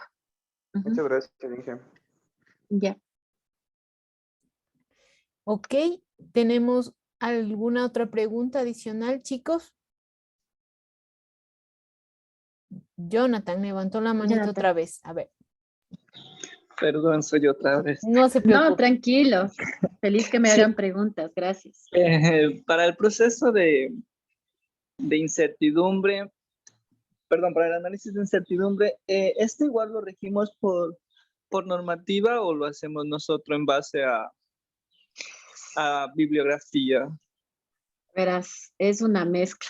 Te voy a hablar desde mi experiencia, ¿ya? El cálculo de incertidumbre es de las cosas más complicadas que vas a encontrar cuando trabajas en un laboratorio. Yo recibí un curso de incertidumbre antes de que fuera analista, digamos así, como para cumplir con los requisitos para poder entrar al trabajo, ¿no?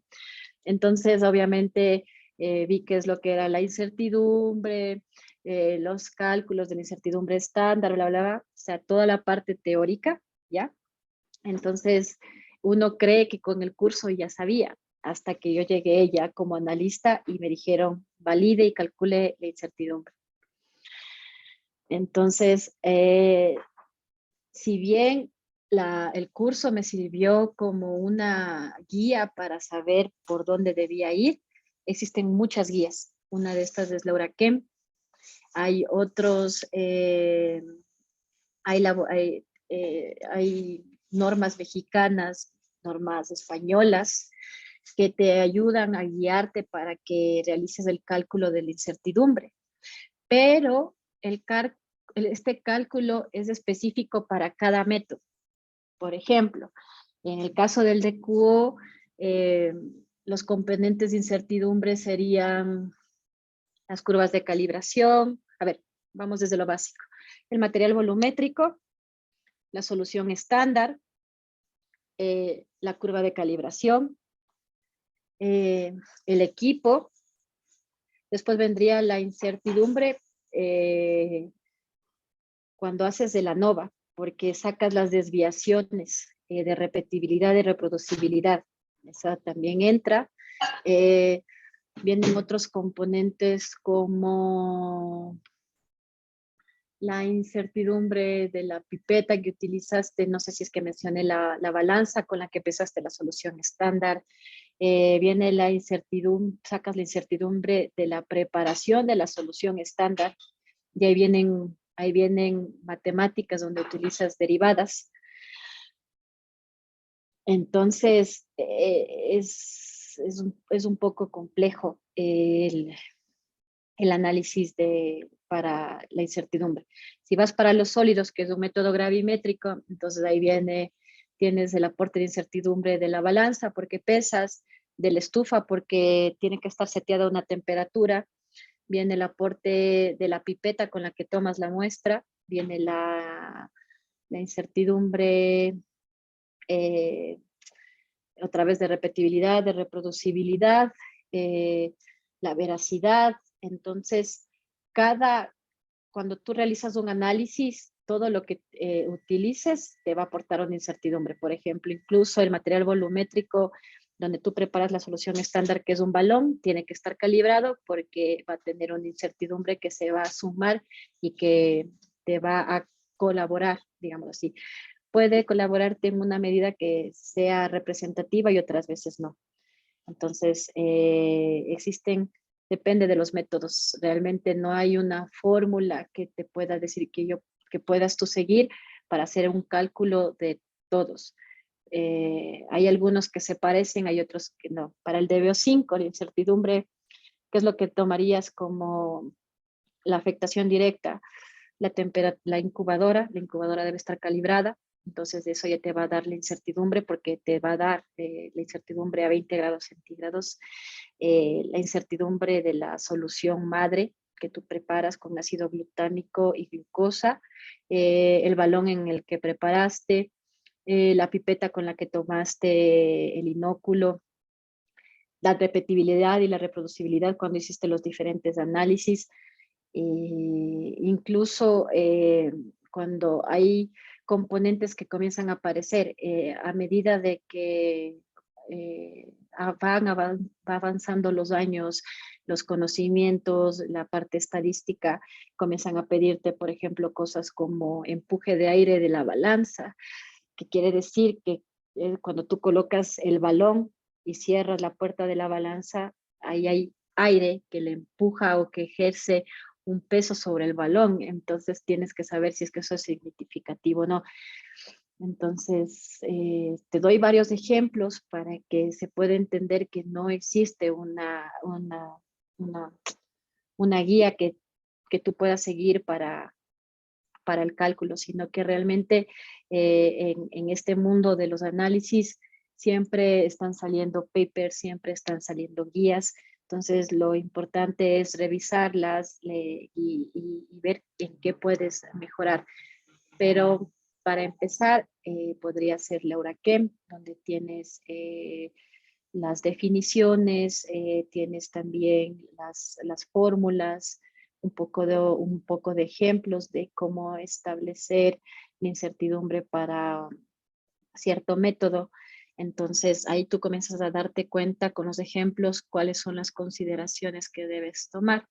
Hay en otros tipos de análisis, por ejemplo, si es que tienes que mantener controladas las condiciones ambientales, entonces debes tener un equipo, un termómetro. Le mandas a calibrar en la temperatura, en temperatura y humedad, y dices, bueno, en esta temperatura tiene tal incertidumbre, en este rango de humedad tiene tanto, entonces eso también le va a aportar a mi método. Todo depende del método, de los equipos, de los materiales que utilices y de las consideraciones que tomes. Eso básicamente con la incertidumbre. Ok, muchísimas gracias. Gracias. Perdón, muchísimas gracias, Pame. No sé si tienen brevemente alguna pregunta, porque ya tenemos que cerrar nuestra sesión.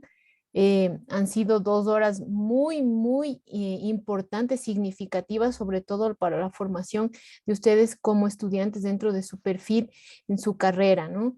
Entonces, no sé si alguien tiene alguna pregunta.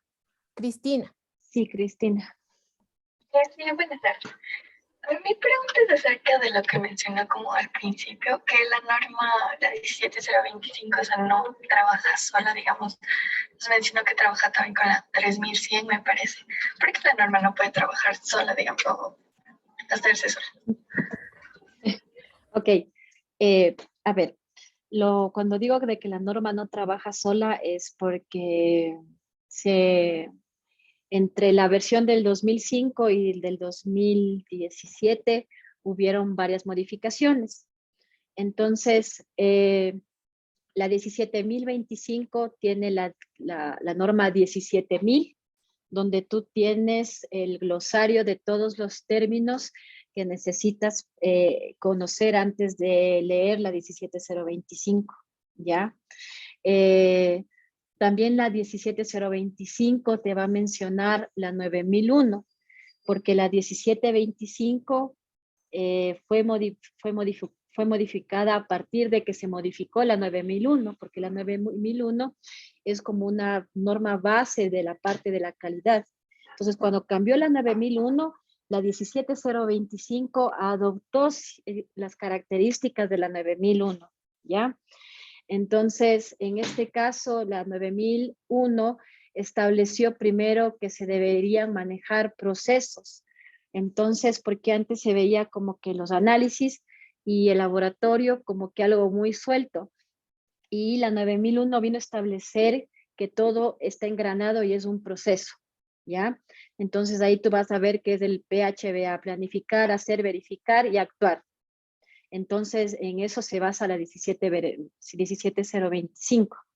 No trabaja sola porque para que los laboratorios tengan, puedan ahora, ¿cómo se puede decir?, manejar de manera más concreta los procesos, se establecen riesgos, que es lo que yo les explicaba al final. Entonces, ahí la norma 17025 te habla de que existe la guía. O sea, tú la puedes tomar o la puedes dejar. Es como una guía. Pero lo que te dice la 17025 es que tú tienes que establecer los riesgos de tu laboratorio. Entonces, como una ayuda, te dice que te puedes basar en como norma guía la 31.000, ¿ya? Entonces te da como que un bosquejo en lo que tú te puedes basar para entender qué es lo que tú necesitas establecer. Ahora, como tú identifiques los riesgos, puedes también buscar, existen no unas normas, pero sí otras guías para, perdón, para la identificación de los riesgos. Entonces, todo depende de lo que te quieras guiar. Por ejemplo, hay dentro de la norma de la 17025, te dice que tienes que encontrar, tienes que basarte muy bien para los controles de calidad, perdón, y te manda que verifiques la 17.354. Son guías, que tú las tomas o las dejas. Perdón, eso sería. Gracias. De nada. Ok. Perdón. Muchísimas gracias, Pame. Nos tenemos lamentablemente que despedir ya una conferencia, como decimos, muy, muy importante, muy interesante. Y les agradezco muchísimo, sobre todo a ti, Pame, te agradezco muchísimo, perdón, he estado con la cámara. Te agradezco muchísimo, Pame, a ti por tu ayuda, por la participación en este ciclo de conferencias y a los estudiantes también, pues, por darse cita a esta importante conferencia que se la he hecho para ustedes, sobre todo, ¿sí? Muchísimas gracias a todos una vez más y no se olviden que cada mes estamos planteando conferencias relacionadas con nuestra carrera. Gracias a todos, muchísimas gracias por asistir. Gracias sobre todo a ti, Pamela, muchas gracias. Yo también les quiero agradecer y les quiero invitar a los chicos a que lean, profundicen en la norma, porque cuando salgan a trabajar se van a encontrar con muchos laboratorios que se encuentran acreditados. Entonces, tener una base de lo que se necesita para realizar el trabajo en un laboratorio acreditado les va a ayudar, y aparte con ustedes ya tienen una experiencia de formación como tecnólogos en la parte yo sé que hacen análisis, hacen muestreo, hacen diseños, entonces ustedes ya tienen un plus en esa parte que a muchos de nosotros nos ha tocado aprender sobre la marcha. Entonces, las normas son importantes porque les van a ayudar a tener una guía de cómo manejar las cosas en un laboratorio. Eso, y agradecerles por las preguntas, por haberme dado la oportunidad de estar aquí con ustedes, por el espacio, y desearles éxitos en su carrera y en lo que decidan emprender o trabajar. Así es, muchísimas gracias. Listo, que pasen Hasta bien. pronto. Hasta luego. Hasta pronto. Hasta pronto. Muchas gracias, hasta luego. Hasta luego, chicos. Gracias, hasta luego. Hasta luego. Hasta luego. Gracias, muy interesante. Gracias a ustedes.